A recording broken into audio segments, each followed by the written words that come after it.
out to both of you for losing Mama Rose. Sweet woman, met her one time in my life, and I just wanted to say that. Now, secondly, Stephen A. Max, I heard both of you guys before I came on talking about nobody else brought up Damian Lillard and this, that, and other. Well, that's a lie, because I was the first person to recognize Damian Lillard before the season started when I said he was the best point guard in the league. And then I was the one to bring up him being in the MVP conversation. Check the date, 2/11/21. He's been in my MVP conversation. So I just wanted to address both of y'all like the numbers on the house. Y'all know how it go.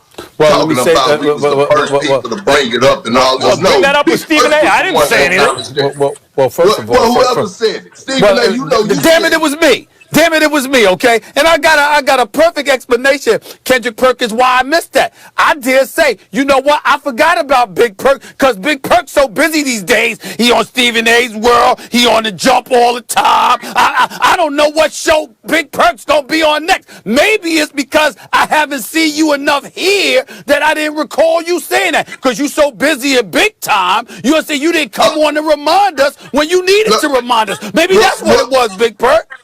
Well, maybe if you stop being so big time and follow your brother Big Perk back on Twitter, then you could keep up with what's going on. Carry on. He got me there. He got me there. He got me there. All right. We're going to leave that one there, and I want to get to this Nets-Lakers game, because, Perk, I hadn't heard from you on this subject. So tell me this, Perk, what message do you feel like Kyrie and Harden's Nets sent to LeBron James last night? Well, look, I'm not going to discredit the Nets and their win. I thought they got a great win last night, but Kyrie and James didn't deliver a damn thing, not a message, because if you look at Kyrie Irving, James Harden, and LeBron James was the best out of the three. He got whatever he wanted on the court last night, okay? But the difference of the game was the role players. The Lakers role players couldn't make a shot. I mean, they was 8 for 30 from the three, where the Brooklyn Nets was knocking shot after shot after shot down and being the heroes of the game. And look, this is the message that I got last night from the Nets. It was Joe Harris. And Joe Harris was telling LeBron to deliver a message to Kobe Altman and David Black from the Cleveland days and saying, why the hell did y'all trade me from Cleveland when I could have helped y'all probably win a title or contend? I was that shooter that y'all needed, and y'all said I was going to be out the league in 2 years. That was a mess. That's who sent the message. It was Joe Harris. He sent it to LeBron to deliver to David Black and David Griffin. That's a good point. I can't disagree with that, but I still talk about Kyrie and James Harden sending a message in terms of their selflessness. I don't think we can minimize that, Big Perk, because if you're going on the court and you're unselfish enough to make sure that you get those other cats involved and you show them it ain't just about the big three. It's not just about me and me if I'm Harden and Kyrie and KD. It's not just about us. It's about TLC. It's about Joe Harris. It's about a Jeff Green. It's about a Landry Shamet. It's about those guys as well. And you're distributing the basketball in a fashion that was reminiscent of what we saw from Steve Nash when he was a point guard in Phoenix under Mike D'Antoni. I think that when you're doing those kind of things, that's the kind of stuff that lends itself towards this team being successful, because we recognize it's not about ego driven. It's about the bottom line. They're on a mission to win the championship. They're not on a mission to lead the league in scoring. They're not on a mission to show the world how great they are. They all three of them seem incredibly comfortable in the fact that they've already proven that to basketball lovers the world over. Now it's about closing the deal and winning the chip. Kyrie's got one, KD's got two, James Harden doesn't have one. He's starving for one and clearly is willing to do whatever it takes with running this team to show that he's committed to doing just that. So when I saw that last night, I said, excuse me, that along with their elevated level of defensive play, that said something to me, and that's why I'm not going to omit their contribution. I hate to agree with Stephen A., although I love to disagree with Perk, so I guess I get that. But he's right, Perk. I mean, like what last night was about, game-recognized game. Harden and Kyrie, anytime they've ever been, well, especially Harden, when he's been called selfish, it's been unfair.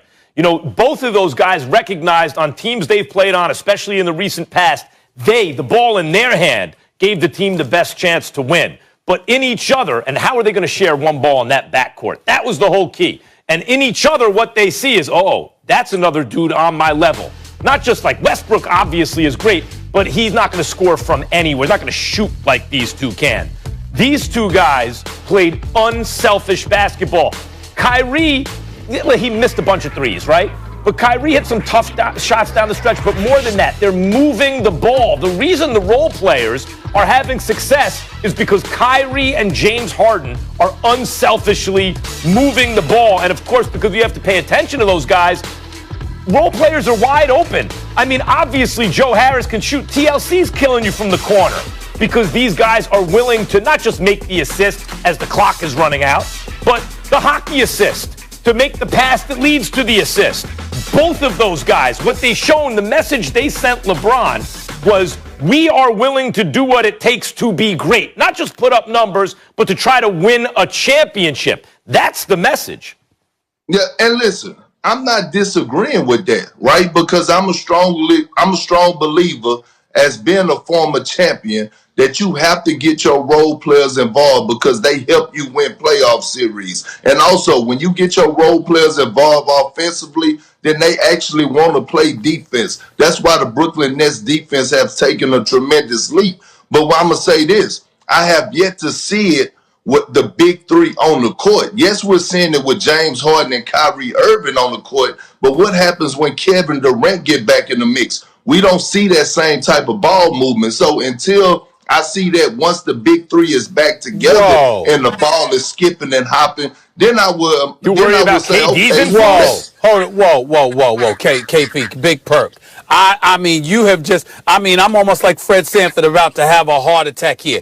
You are a man that is a fool. You are more. Watch your mouth. Be respectful. Here's the deal. I'm coming to join you. As playing with KD. You trying to tell me that you worried about ball movement once KD comes back? No, I'm not. I'm telling you, with the sample size that we saw, that we have seen with the big three, they have not been moving the ball when they've been together. So when you look at their numbers and you look at their shot attempts, along with the role players, with the big three, when they have played together, it has not been the same ball movement. I'm not saying that that they are not capable of doing it. And I'm also not saying that Kevin Durant is not a guy that is unselfishly willing to give up the ball. He is, right? He's a guy that could have 30 points on 16 shots because he's just that damn good. I'm telling you, in this small sample size, that we haven't witnessed it yet. I'm not saying that it's not going to happen. And I'm going to say this. James Harden needs to get a lot of credit because he's the one that has set the tone for this Brooklyn Nets team for his ball movement and making other guys around them better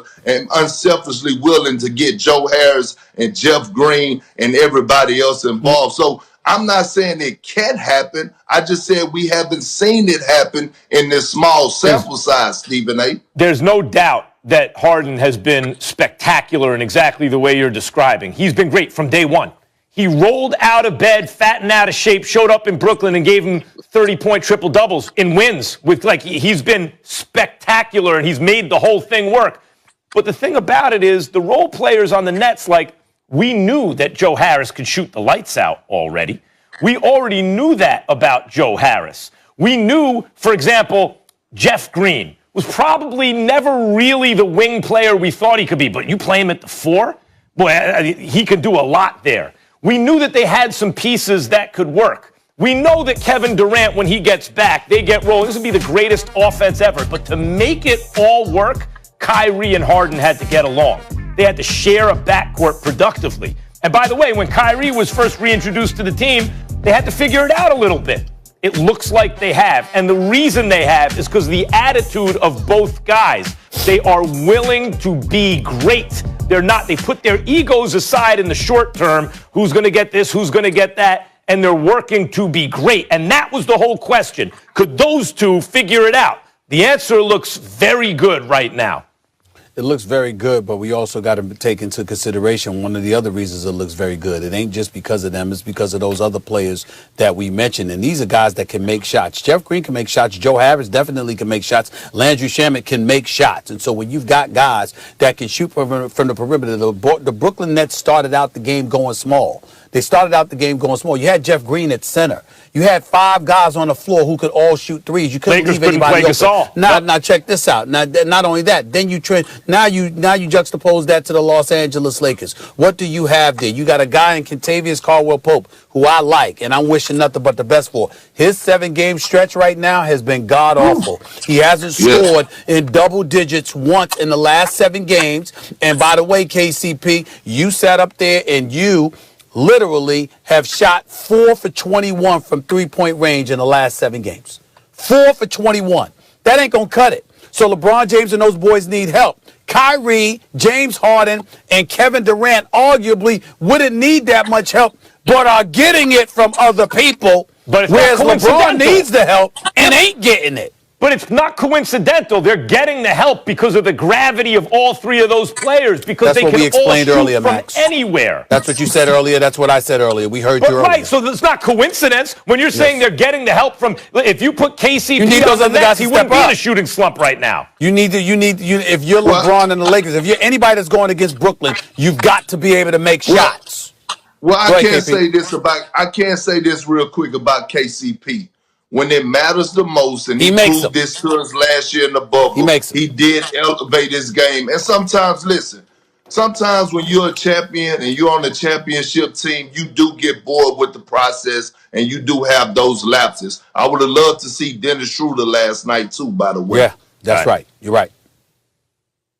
All right. We'll leave it there. Big Perk, thank you so much. You tell him. Check the tweets. That's the moral of the story.